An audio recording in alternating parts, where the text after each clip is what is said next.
নমস্কার। সকলকে শ্রদ্ধা ও ভালোবাসা জানিয়ে আমি কিছু কথা বলছি। সচরাচর এটাও আমি বলেছি যে আমি স্বচ্ছন্দ বোধ করি না সোশ্যাল মিডিয়াতে। কিন্তু কিছু কথা না বললে সামাজিক মানুষ হিসেবে, একজন শিক্ষক হিসেবে নিজেকে প্রশ্ন করতে একটু দ্বিধা লাগে, বাধে। প্রথমেই বলব যে বিগত দিনে পুলিশের নির্যাতন এবং পুলিশের নিপীড়ন এবং পুলিশের বর্বরের মতো আচরণ শিক্ষকদের প্রতি, তা নিয়েও তীব্র প্রতিবাদ করেছি, কথা বলেছি।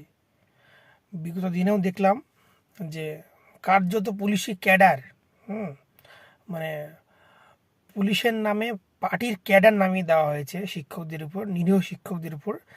এবং তাদের যে ভাষায় কথা বলছেন আমাদের রাজ্যের দলের প্রতিনিধি, তা ন্যাক্কারজনক এবং দুর্ভাগ্যজনক।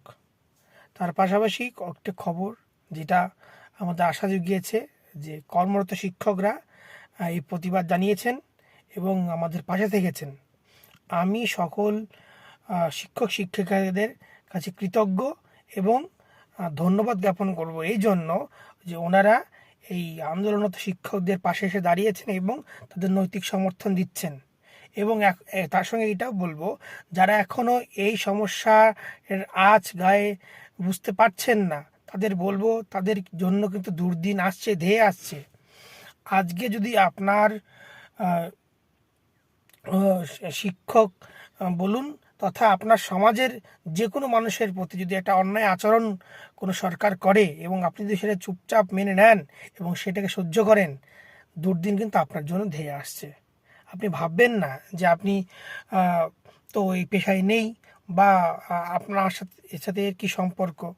দেখুন, একজন ছাত্র, সে কষ্ট করে ছোটোবেলা থেকে লেখাপড়া করে সে নিজের যোগ্যতা, নিজের ক্ষমতায় সেই জায়গায় এসছে। দুর্নীতি হয়েছে কি দুর্নীতি হয়নি সেটা আলাদা বিষয়, সেটা মানে বিচারের বিষয়। কিন্তু কোনো কোর্ট, কোনো আদালত কিন্তু বলতে পারছে না যে এর মধ্যে যোগ্য নেই। তাহলে যোগ্য যখন আছে, এটা প্রমাণিত, তাহলে সেই যোগ্য শিক্ষকরা কোন অপরাধে তাদের চাকরিটা ছেড়ে দেবেন বলেন তো? এর কোনো প্রশ্নের কিন্তু উত্তর নেই। আর দ্বিতীয় কথা হচ্ছে যে তারা পরীক্ষাটা দেবেন কেন? একটা কারণ তো থাকবে, এই কারণে আমি পরীক্ষাটা দেব। তারা রীতিমতো যোগ্যতা প্রদর্শন করে তাদের যোগ্যতার মাপকাঠির ভিত্তিতে তারা এই চাকরিতে জয়েন করেছে। আজকে তারা